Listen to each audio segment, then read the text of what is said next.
Hello everybody and welcome to Millennial Homesteader. It's been a minute and I wanted to give you a quick update of what's going on our homestead, what we've been up to and how we've been juggling all the work on the homestead and our full-time job. For some reason things have just gotten really busy at work and we are just trying so hard to make sure that we actually don't miss our planting season. But there is progress on the homestead and we have started creating our garden that you can see on here on the back. Progress is super slow, but we are so excited because we are learning to just appreciate as little work as we do here as much as possible, because it takes a lot out of us and we are just so grateful to have the opportunity to actually create a life that we really like. So yeah, this is our garden, you guys. I am going to show you now. This is what it looks like. We have a couple of raised beds here which we made ourselves. They were super affordable because the only thing we bought were the nails that were used to put together the beds. But this is what they look like. They are about 20 different sizes. The net here is the net that we used in our previous garden, and honestly using tensioners to hold the net down was a game changer because it's absolutely worth it. It is super strong and we think this time around it's really going to stay on. And yeah, we'll see what happens with the rain. But then we have filled the beds now. Most of the beds, there are just about 2 beds that are left. But what we have done with the filling here, I'm trying to find a bed that I can open up so you can see what's in here. So basically we have used horse manure, a mixture of horse manure and wood chips, you know, from a stable, local stable. So this is what the bottom looks like. And then we used some cow manure that we got, and then on top there is pure homemade compost, which we think it's going to be so great for these beds. And yeah, I think they're going to look nice. So I also tried to plant some seedlings here, direct planting, but we don't think it's working. I watered it a couple of days ago, but nothing is really coming out here. Nothing is showing. I don't know what's going on. I'll check on it a little later. And then on these 2 beds we got some seedlings that were like super cheap. I think like 1 rand a seedling. Usually seedlings are like 2 rand something, and then some go up to like 5 rand if you buy them from the big supermarkets. Anyway, but yeah, these were super affordable. There's like spinach here, green pepper, lettuce, onion, and yeah. And Masana has put up these CDs because the beds are playing around here and they are trying to dig into the beds because they are finding worms. But this is what it looks like. I think it's gonna look great. So the goal really is to try and make this place a little bit manageable. Last time we had our garden on the other side, we didn't have an irrigation system and it was taking so long to water because we were watering by hand. I remember someone commented and then they said, if you don't water while like squatting instead of bending over, you are going to regret it because your back is going to be finished. And I remember last year around December, because we didn't go home for Christmas because we're actually working here, and my back was completely gone. So yeah, we're done with that. We are not going to set up an irrigation system right here yet, but we actually have a tap close by which is going to make it super easy for us to water the vegetables. And because they're super close to the house, we can quickly check if they're drying out, if something is going on, and they're just going to be super easy and manageable. You guys, I'm so excited to actually have them here and like this. One thing that we are going to add is to try and add some stones or rocks in between the pathways so that it just looks beautiful. It just looks yeah, it just needs to look tasteful because it's right in front of our house and we cannot have an ugly garden in front of the house. And this is, yeah, we think it's easy. It's going to be affordable to actually buy the things that you need to beautify the garden because it's quite easy. Another thing that Masana has started doing is, and I'm really sad about this because we really liked these chicken coops. He has removed the wires, the mesh wire on the chicken coops over here. It was looking like this. I'm gonna show you here. It looked like this. So now this wire is completely gone on this one because he wants to use pellets. And these chicken coops are 4 by 5 meters. So now we want to separate them so that they can actually be 2 chicken coops. So it's going to be one, there's going to be a division here in the middle. I don't know what it's going to look like. And then in this part we are also going to add a rabbit coop, a rabbit run or something like that. And then this one is going to be for the ducks. And all these chickens and animals are supposed to be here by the beginning of August, so we have a lot of work cut out for us. But yeah, that is super exciting. No complaining, the work has to happen and we are going to clear out this whole area. That is actually going to be a greenhouse. I just need to find somewhere where we can buy that plastic, that 200 micron plastic, and then we're going to cover over there and just see if it's going to actually be see if it can get turned out into a little greenhouse where we can grow our seedlings, because we struggle with that a lot. So another thing that I want to try and do right now is to put down some seeds so that we can have seedlings when the growing time arrives.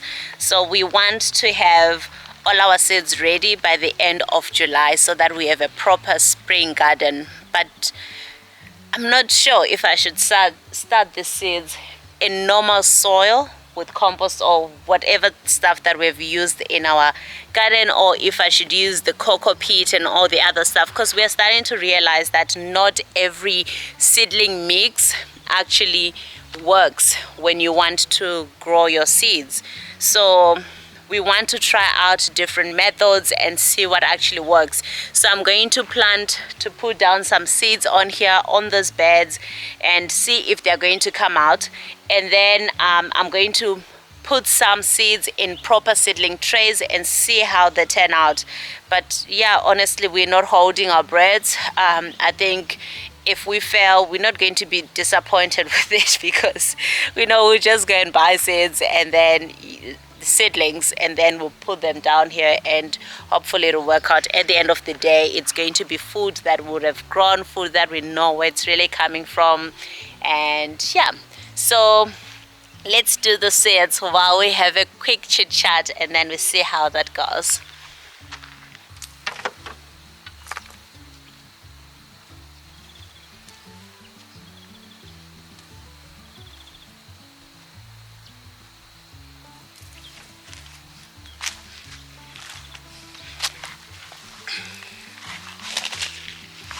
So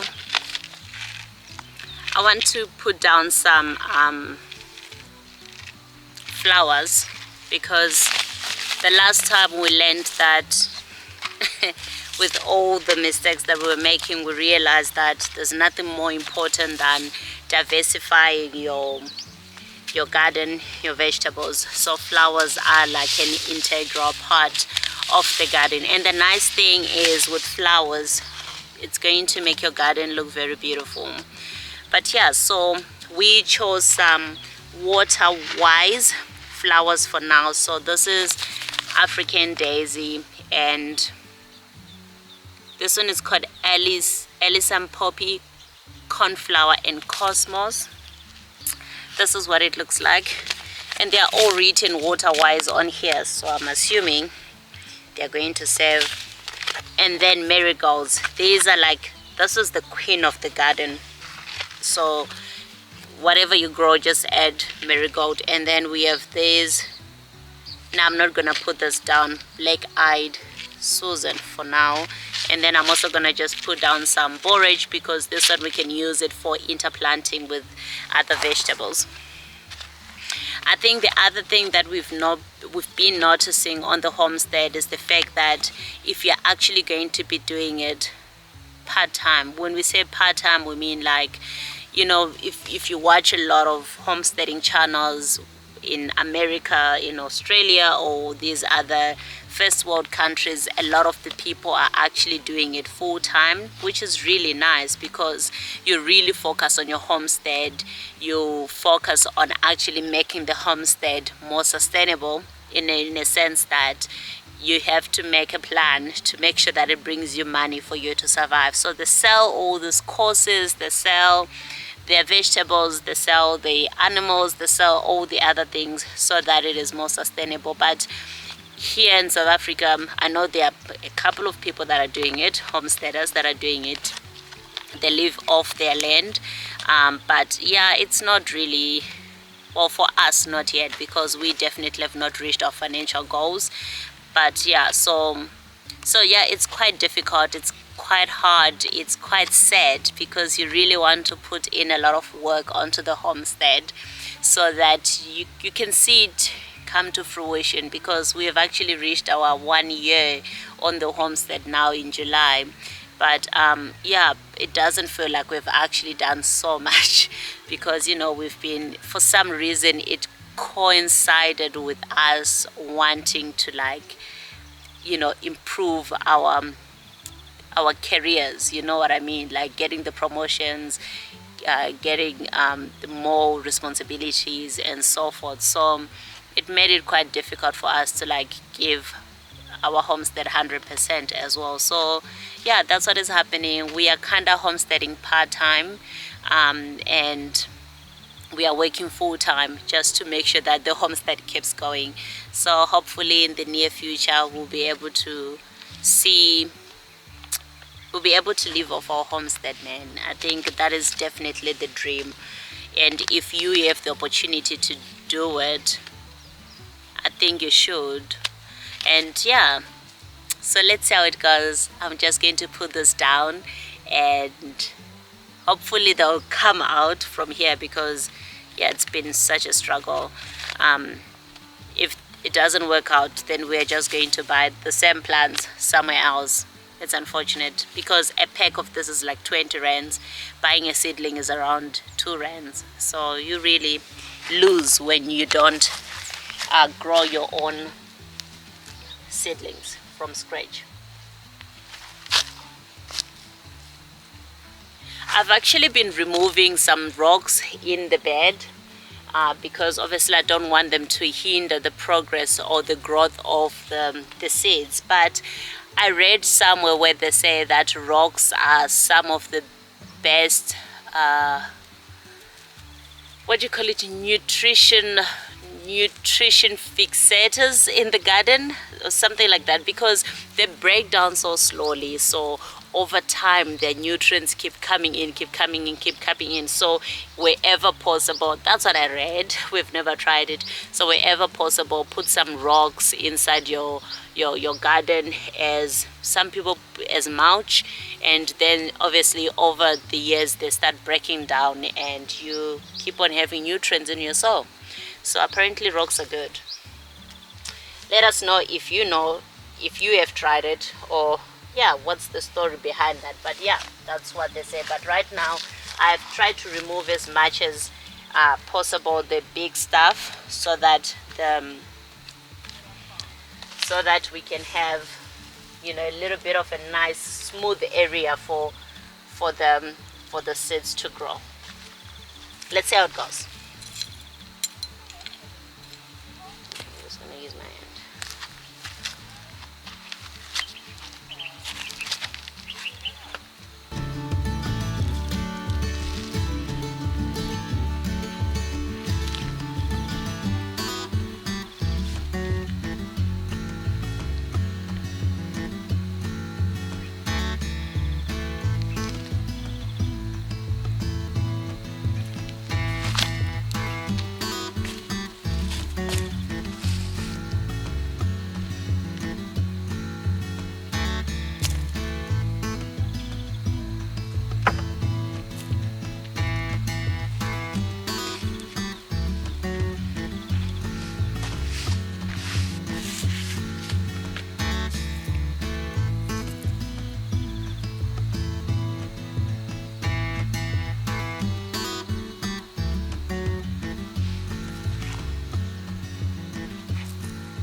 I don't even know why we still have, or we're still buying marigold seeds, because we have so much from our previous harvest or growing season. So many of them. Remember, these are just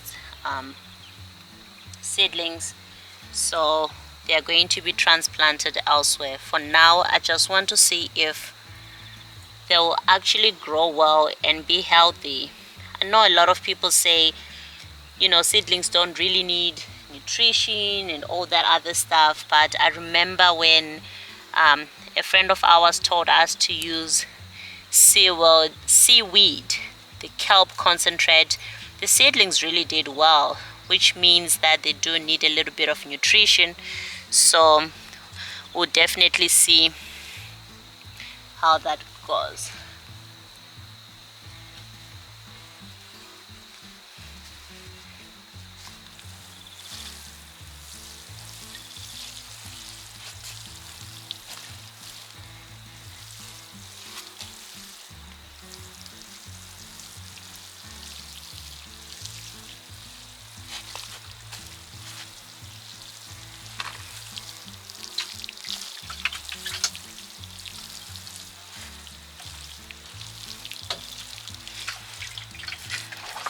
I'm not sure if I'm actually supposed to put this much water in the ground. This is our first time to put them down like this. But my mother does this, and my grandmother used to do this. So I'm just hoping that it actually works. I'm actually going to close here with a cardboard box, so that the birds don't come on here and eat. And once they start sprouting, then I'm actually going to once they start sprouting, I am going to get a net and cover and see how that goes. But for now, I just want to make sure that this place is kept a little bit warm, and the birds don't eat. And then that's it from me. That's it. The homestead is very interesting. Like, the whole journey is quite interesting, really. If you want to get into it, even as a young person, we would definitely encourage it. There's a lot of learning, a lot of sacrifices that you have to put in, and we really enjoy it. Trying to find ways to be self-sustainable, self-sufficient, because at the end of it all, you are on your own. The government is not going to come and help you. No one is coming to help you. No one is coming to save you. So it's time to really take a stand, towards something you believe in. And you really just do it for yourself. Do it for yourself. Grow your own food as much as you can. Be off the grid. Don't rely on, on the big entities to provide you the electricity, because really they're not going to. Know where your food is coming from. Know what you're drinking. We had people dying of cholera after millions were spent towards fixing the water systems in that area, and nothing was done because of this. People don't care about other people, especially with how corrupt our government is. So please try as much as you can to take care of yourself, to find ways to provide for you and for your family, and to take care of the environment and take care of your earth, because we only got one. Take care.